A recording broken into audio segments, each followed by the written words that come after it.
రాజకీయాల్లో గురి చేసి కొట్టే విధానం అనేది చాలామంది అవలంబించే పరిస్థితి ఉండదు.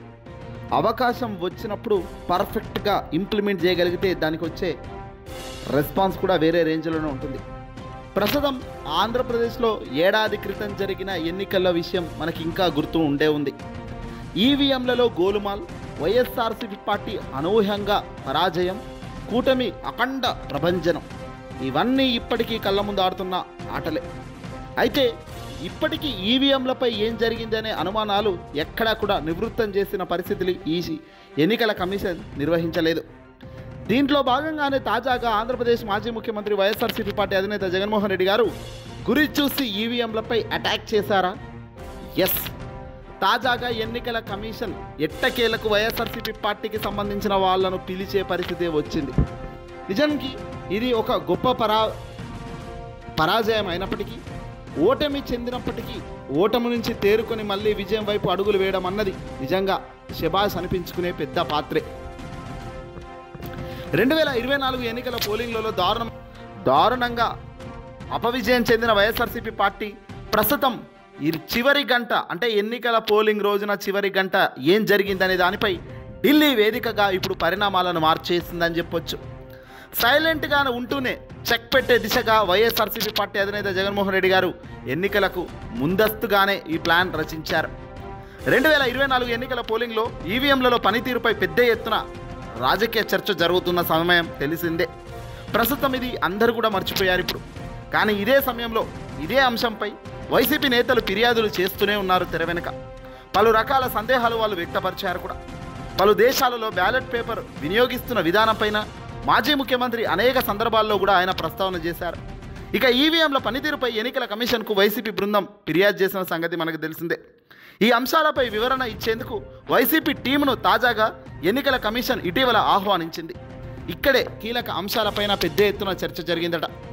వైసీపీ పార్లమెంటరీ పార్టీ నేత వైవి సుబ్బారెడ్డి గారు, లోక్సభ పక్ష నేత మిథున్ రెడ్డి, మాజీ ఎంపీ బెల్లాన చంద్రశేఖర్, పార్టీ నేత లోకేష్ రెడ్డి ఢిల్లీలో కేంద్ర ఎన్నికల సంఘంతో భేటీ జరిగింది.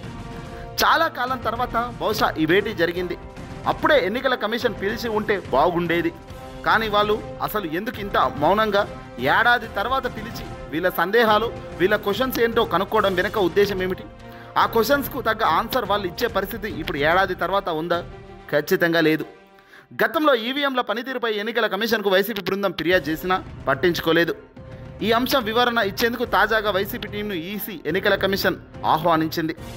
ఢిల్లీ పెద్దలు జగన్కు లైన్ సిగ్నల్ ఇచ్చి మరి తెలుసుకునేందుకు ఒక అడుగు ముందుకేశారు. 2024 ఎన్నికల్లో చివరి గంటలో ఒక్కసారిగా పోలింగ్ శాతం పెరగడం, అసాధారణంగా ఓటర్లు పెరగడం తదితర అంశాలను ఈసీ దృష్టికి నేతల బృందం తీసుకెళ్లిందట. ఈవీఎంల పనితీరుపై ఫిర్యాదు చేసిందట. ఎన్నికల్లో అసాధారణంగా ఓటర్లు పెరగడంపై ఎన్నికల కమిషన్కే ఫిర్యాదు చేసినట్లుగా పార్టీ ముఖ్య నేతలు చెబుతున్నారు. ఈవీఎంలపై ఉన్న టెక్నికల్ అనుమానాలపై ఎన్నికల కమిషన్కు వివరించాం. గత ఎన్నికల్లో చివరి గంటలో పోలింగ్ శాతంపై వివరణ కోరినట్లు కూడా చెప్పారు. కేంద్ర సంఘం ఆహ్వానం మేరకు తాము వచ్చామని, ఓటర్ లిస్ట్, పోలింగ్ సరళి వంటి అంశాలపై చర్చలు జరిపామని, 2024 ఎన్నికల్లో ఈవీఎంలపై అనుమానాలు ఇందుకే ఉన్నాయని, వాటిని నివృత్తి చేయాల్సిన అవసరం బాధ్యత ఎన్నికల కమిషన్కు ఉందని వివరించామని, కొన్ని నియోజకవర్గాల్లో ఈవీఎంల ఓట్లకు అలాగే వీవీప్యాట్లను పోల్చి చూడాలని కూడా చెప్పినట్లు తెలిపారు. ఈవీఎంలలో బ్యాటరీలపైన కూడా సందేహాలు ఉన్నాయన్నారు. ఆంధ్రప్రదేశ్లో సాయంత్రం 6 గంటల తర్వాత ఎక్కువ నియోజకవర్గాల్లో పోలింగ్ శాతం పెరిగిందని ఎన్నికల కమిషన్కు వివరించారు. ఇక్కడే అసలు ట్విస్ట్ ఉంది. ఏపీ వ్యాప్తంగా సాయంత్రం 6 గంటల తర్వాత భారీగా ఓట్ల శాతం ఎలా పెరిగింది?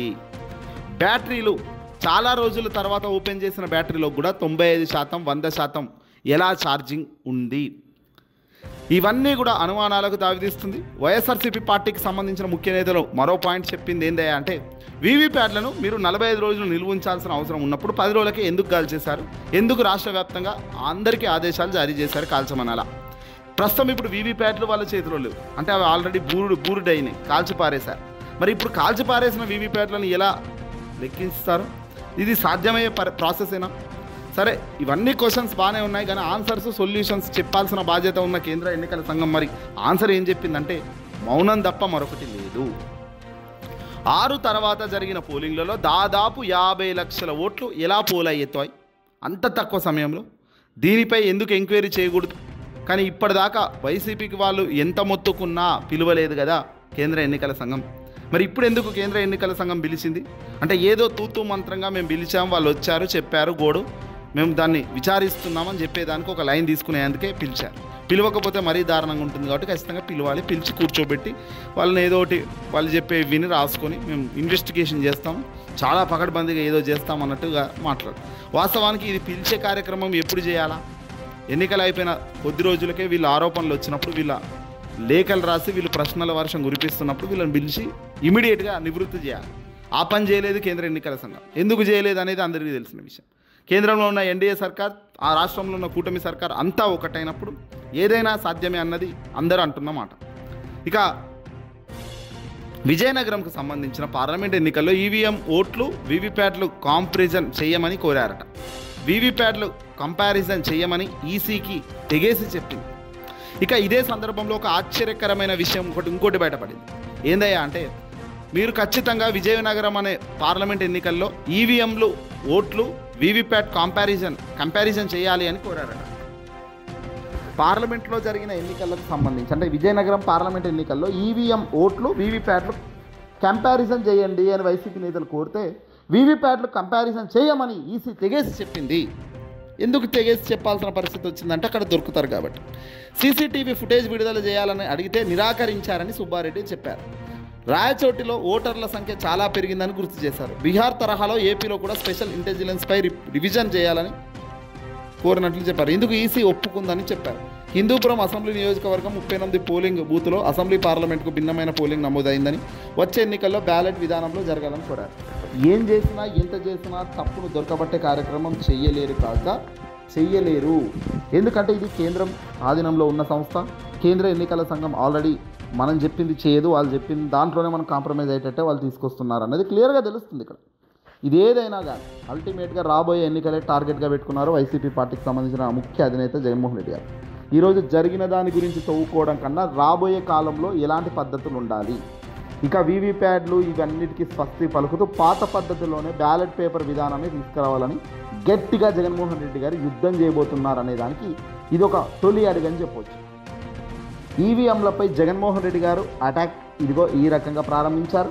ఇప్పుడు కూటమి నేతల్లో సైతం మర్చిపోయారు అనుకున్న ఈవీఎంలను మళ్ళీ తెలుస్తున్నారు, మళ్ళీ బయటకు లాగుతున్నారన్న దడా భయం కూడా కనబడుతుంది.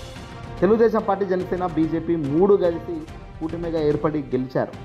ఒక మనిషి ఫారెన్ నుంచి వచ్చిన మనిషికి లక్షల్లో సంఖ్యలో ఓట్లు పడడం, గొప్ప స్థాయిలో పేరు ప్రఖ్యాతలు ఉన్న వ్యక్తి నిలబడ్డ చోటనేమో కనీసం తన ఇంటి మనుషులు కూడా ఓట్లు వేయలేదనేటట్టుగా లెక్కలు తెలియడం నిజంగా ఇది ఆశ్చర్యకరమైన ఒక మిస్టీరియస్ గెలుపుగా కూటమిగా, దారుణమైన పరాజయంగా కూటమి ఇంకా ఈ వైసీపీ తీసుకుంటుంది. ఏదేమైనప్పటికీ కూడా ప్రజల తీర్పు ఇలా కన్విన్స్ చేయడమో కాంప్రమైజ్ చేయడమో చేస్తే మాత్రం ఇది పూర్తిగా ఉల్లంఘనే అవుతుంది.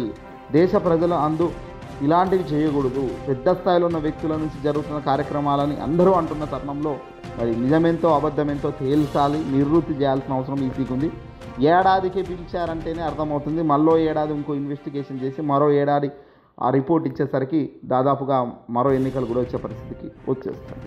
కావున రాష్ట్ర వ్యాప్తంగా కూడా బ్యాలెట్ పేపర్ విధానంనే స్వస్తి పలకాలి, దాన్ని పైకి తీసుకురావాలి, బ్యాలెట్ పేపరే మళ్ళీ తిరిగి ప్రారంభించాలి.